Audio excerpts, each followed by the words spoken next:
Ya estamos de regreso, gracias por seguirnos sintonizando a través de las plataformas de Primera Plana y de La Poderosa, la que te gusta, en el 105.5 FM.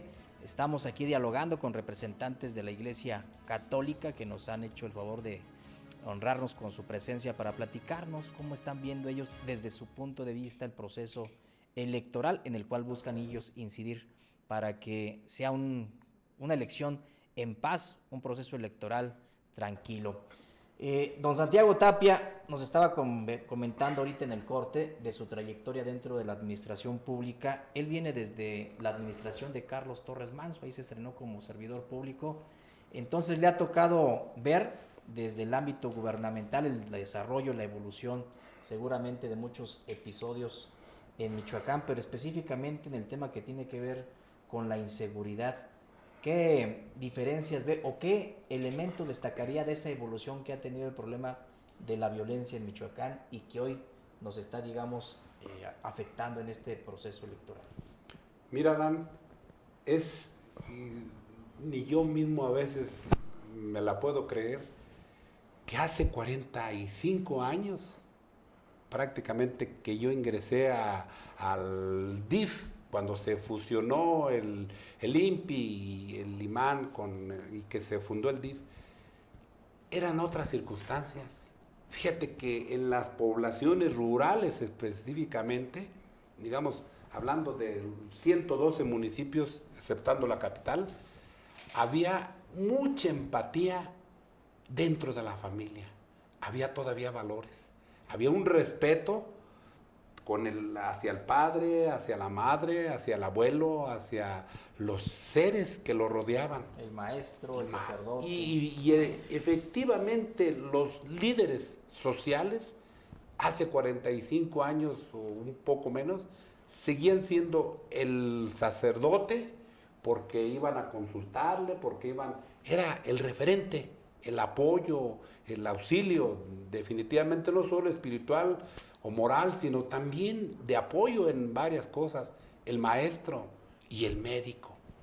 Pero hemos visto que poco a poco la situación con los medios de comunicación, impresionante que nosotros fuimos de la generación que fuimos viendo los cambios, desde no tener ni una computadora, ni un celular, ni nada, que era casi con señas de humo, hasta ver hoy que la situación de los medios de comunicación tan valiosos también han llegado a destruir los hogares, a destruir situaciones dentro de los hogares y sobre todo dentro de los jóvenes, porque no se ha dado no se ha tomado esa situación de poder utilizar de manera adecuada los medios de comunicación.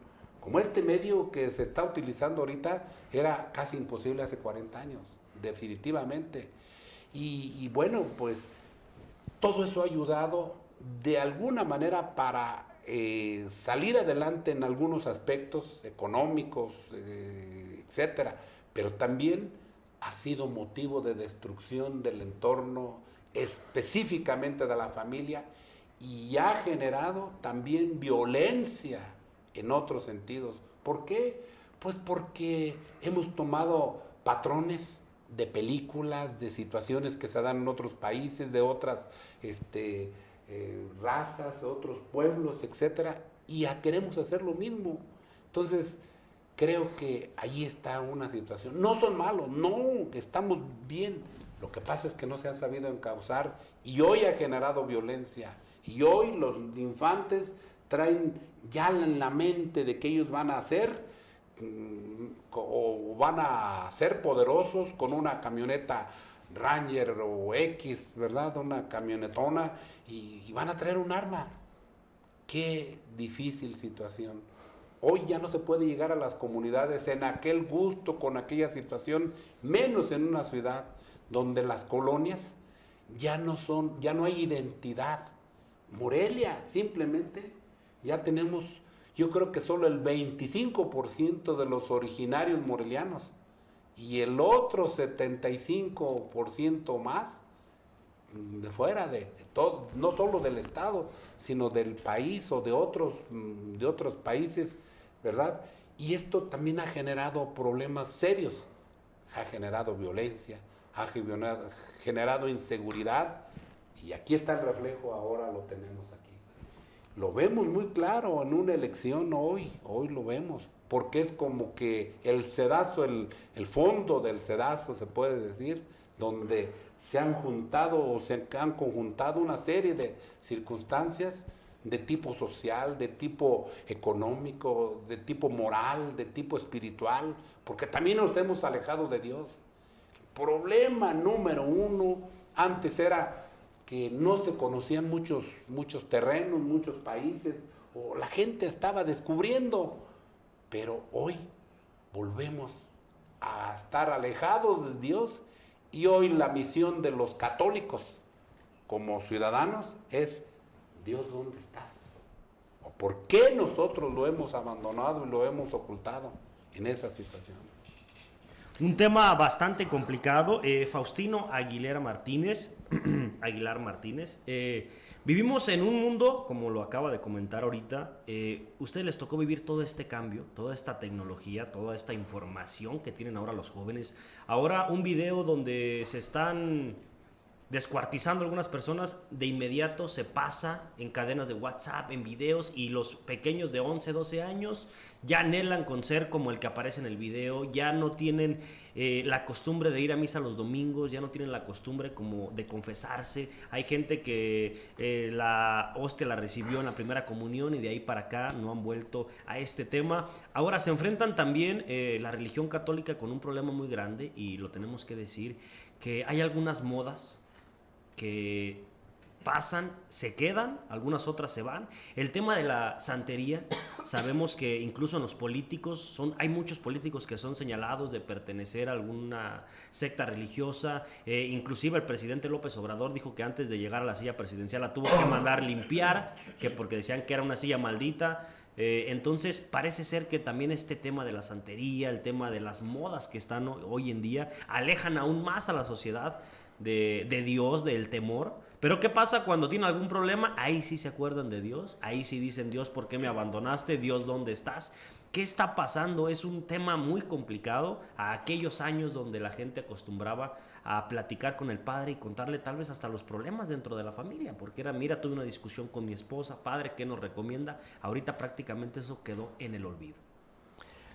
Sí, mira, yo pienso que una de las cuestiones importantes desde estas perspectivas ha sido, pues, comprender que el dinamismo social en la historia de la humanidad ha sido por épocas diversas, en donde, por ejemplo, al principio los cristianos eran una minoría y que incluso eran perseguidos, y los ambientes religiosos en la época del Imperio Romano, en la época, todo el proceso, ¿no?, de la historia de la humanidad en estos, digamos, 20 siglos que llevamos, ha sido complejo, pero donde poco a poco la fe cristiana fue paulatinamente logrando su identidad, porque así tuvo que ser, eso fue un proceso, y que luego de la identidad que logró, pues comenzó a comprender su misión que Jesús le había encomendado de ser punto de cohesión en la sociedad. Y la sociedad occidental tuvo por muchísimos siglos como eje central la evangelización a través, primero desde los apóstoles, luego los santos padres, y así el proceso que a lo largo de la humanidad se fue dando. Es maravillosa y sorprendente la historia de la humanidad y la historia de la Iglesia, que cambió incluso y fue la gran educadora de Occidente a lo largo de estos primeros incluso 17 siglos, hablando de el inicio con el nacimiento de Cristo, más o menos hasta la época de la Ilustración, siglo XVII, XVIII, pero pues que tampoco fue puro en el sentido de que no hubiera disensión en la reflexión. Pues claro, siempre ha sido así, como un primer punto. Un segundo punto importante es que también la filosofía ha ido evolucionando y así podemos pensar que la filosofía cristiana que fue heredada de los judíos, de los griegos, fue la que fue conduciendo precisamente la vida de la sociedad europea, occidental, a la que nosotros nos llegó aquí a América, y que por lo tanto, pues los valores, los principios que los mismos griegos, los romanos, el derecho romano, fue la base fundamental del derecho occidental. Entonces, todos estos puntos ahí hay que irlos considerando.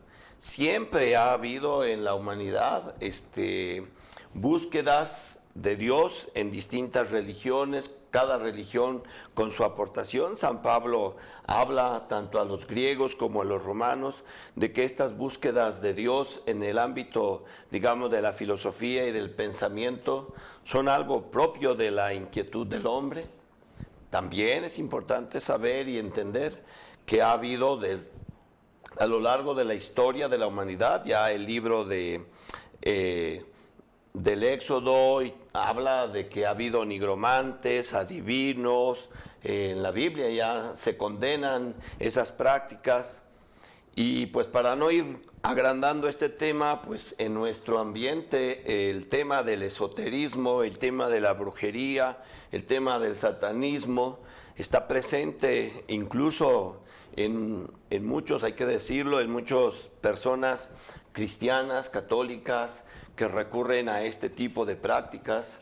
Y no se diga pues en muchos ámbitos artísticos y políticos donde la rivalidad, la envidia y todas estas cosas se adueñan del corazón y de la moral de las gentes, de tal manera que también terminan por asesinar su conciencia, sus principios. A mí no me gusta utilizar la palabra escrúpulos porque para mí tiene otro sentido cuando dicen es una persona sin escrúpulos. No, yo no soy escrupuloso. Una persona escrupulosa es la que tiene una conciencia estrecha y que todo le parece mal o todo le parece pecado. No, es importante tener valores y tener principios éticos, sociales, principios morales, cristianos, que son nuestros valores evangélicos y que por lo tanto en base a eso nos tenemos que conducir. Y por supuesto que esta perspectiva o esta práctica yo nomás solo quiero tomar como referencia en la época de Cárdenas Batel, cuando llegó una gran cantidad de cubanos, y no porque fueran extranjeros, sino porque el gobierno del estado de Michoacán en esa época pululó de gente que practicaba la santería y en los ámbitos del gobierno estatal, donde yo vivo, cercano a donde yo vivo, era donde había una gran cantidad de cubanos viviendo y cerca de ahí yo veía gallinas muertas, etcétera, y había hasta como altosanos donde iban y practicaban ese tipo de rituales y que en el ámbito, digamos, del gobierno estatal de ese entonces era algo como casi común, ¿verdad? Y no se diga algo que pues ahorita está también en el ámbito del gobierno federal, esto que se ha anunciado, denunciado, estas prácticas satánicas y todo esto, ¿con qué afán? Pues con el afán de mantener el poder político en un país con una realidad, pues que forma parte de esa situación donde se pierde los valores, los principios éticos, no solo morales desde la perspectiva religiosa, sino los éticos sociales, de tal manera que donde el fin justifica los medios, y entonces, pues ahora, como decía Fedor Dostoyevsky en Los Hermanos Karamazov, si Dios no existe, todo me está permitido. Y si Dios existe, ¿qué decía? Pues hay que matarlo para que, ¿verdad, Nietzsche? Si Dios existiera, habría que matarlo para poder tener nuestra vida acorde a nuestras ambiciones y nuestras peticiones. El mundo sin Dios, y no porque sea quien nos reprime, sino por quien es hacia quien se orienta la vida, ¿verdad? Tendría que ser otro, el proyecto de Dios era otro. Yo ahorita en este proyecto que estoy realizando en la parroquia, les digo a la gente, miren, el proyecto de Dios es que el hombre viviera en armonía. Si bien es cierto que la narración de la creación del hombre en el libro del Génesis es una perspectiva antropológica y teológica a la luz de la reflexión del pueblo de Israel, en síntesis, lo que Dios quería era un hombre que viviera en armonía consigo mismo, con su divinidad y con la sociedad, y punto. El concepto paraíso terrenal, eso es lo que quiere expresar. Y eso es lo que justamente Jesús quiere recuperar, reconstruyendo al hombre y trayendo estos principios y estos valores que nos recuerda. Y yo creo que ese es nuestro grande reto.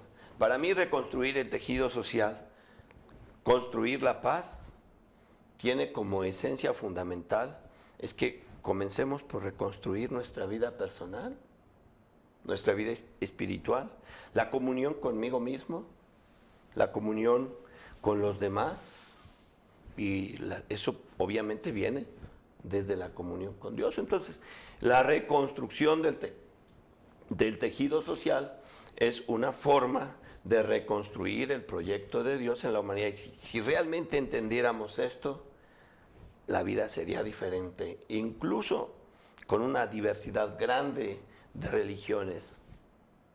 Hoy la iglesia tiene un movimiento ecuménico tan abierto que a los cristianos nos cuesta todavía trabajo comprender.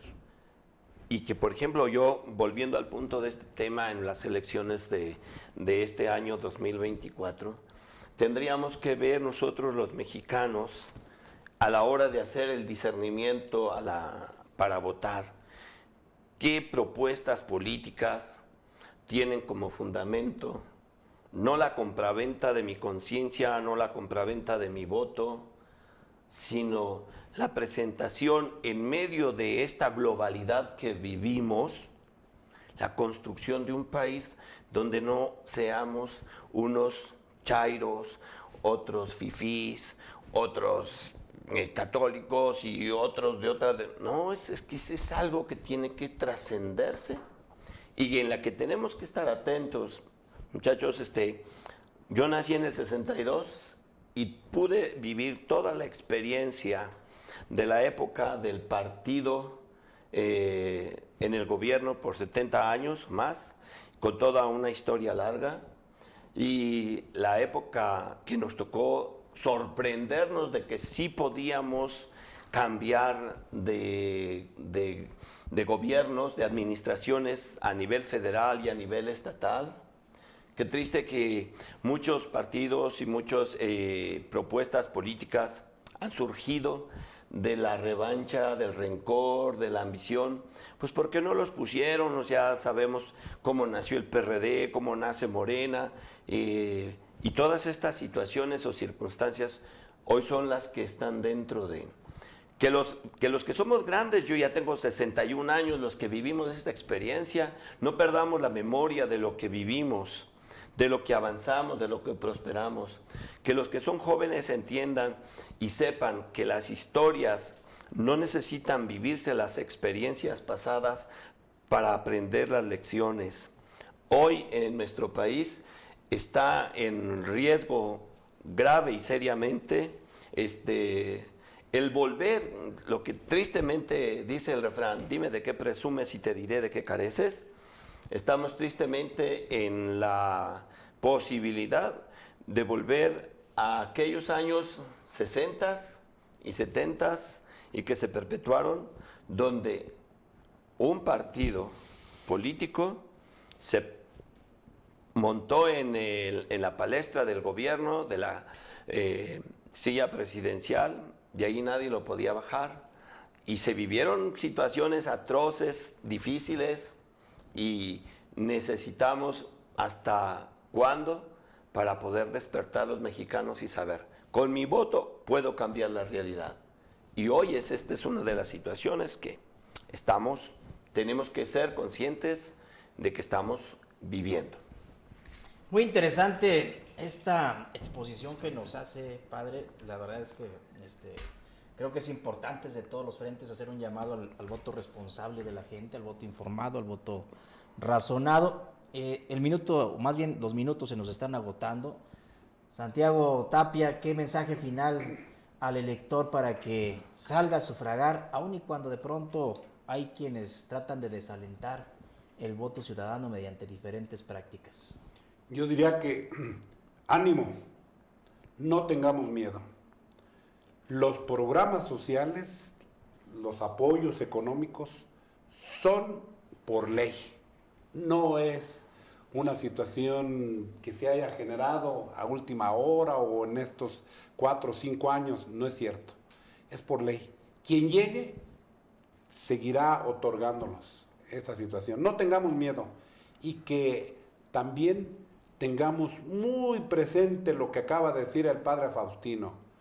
Cuando nosotros tomemos una determinación de que nuestro país salga adelante, podremos tener un voto razonado, un voto bien concreto en favor de la libertad, en favor de la vida y sobre todo en favor de una mejora económica, social, pero sobre todo de bienestar personal y familiar.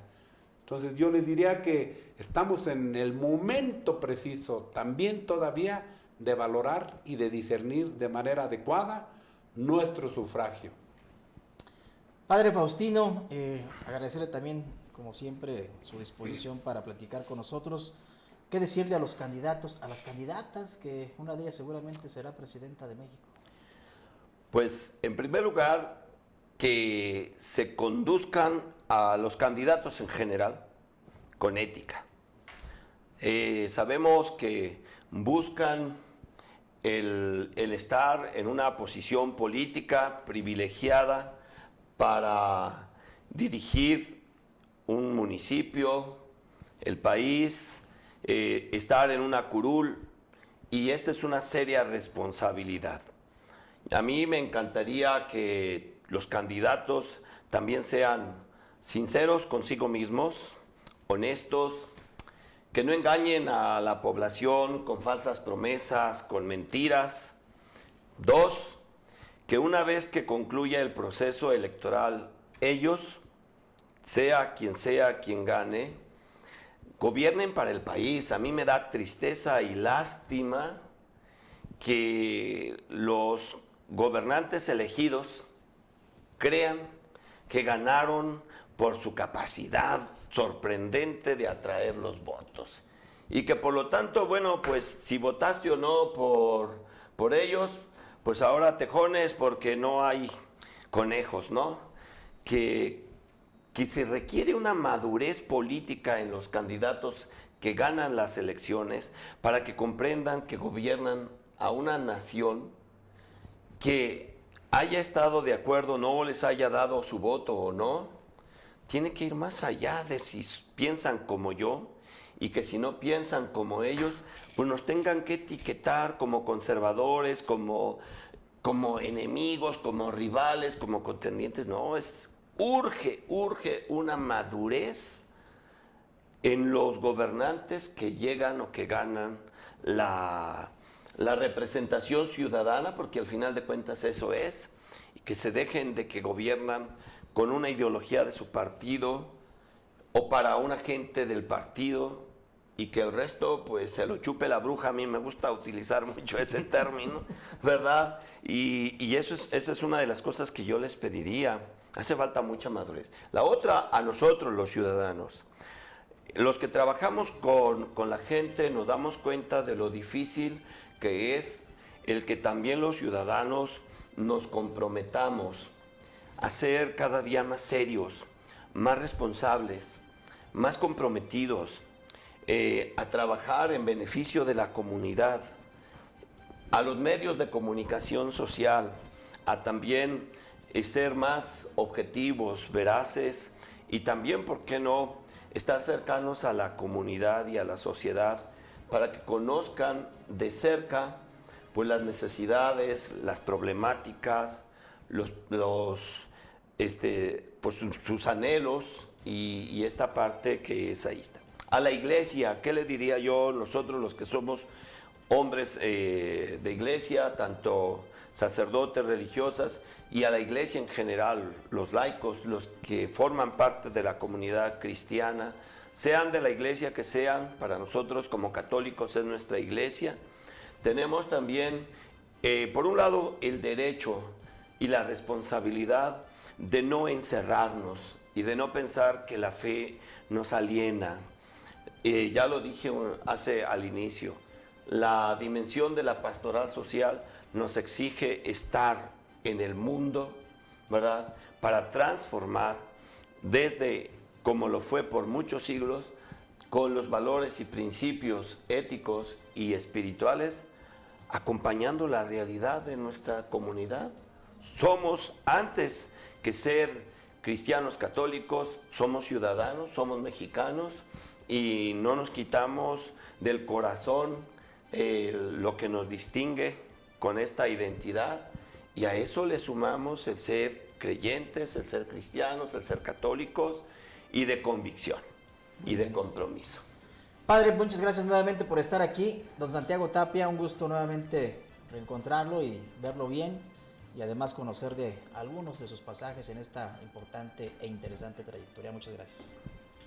Mi estimado gracias. Mauricio. Adán, muchísimas gracias. A los invitados también, muchísimas gracias. De verdad, agradecerles por tomarse el tiempo de venir y sobre todo de que la gente pueda escuchar esta otra parte que es tan importante para la sociedad. De verdad, muchas gracias, Adán. Muchas gracias. Al contrario, se nos ha agotado el tiempo, pero no todavía la información que hay que ir, como bien nos comentan aquí nuestros invitados, discerniendo, analizando, valorando, porque la cita es el 2 de junio. Y llega usted bien armado a esa cita, armado con el análisis y la reflexión que amerita una decisión de esa envergadura.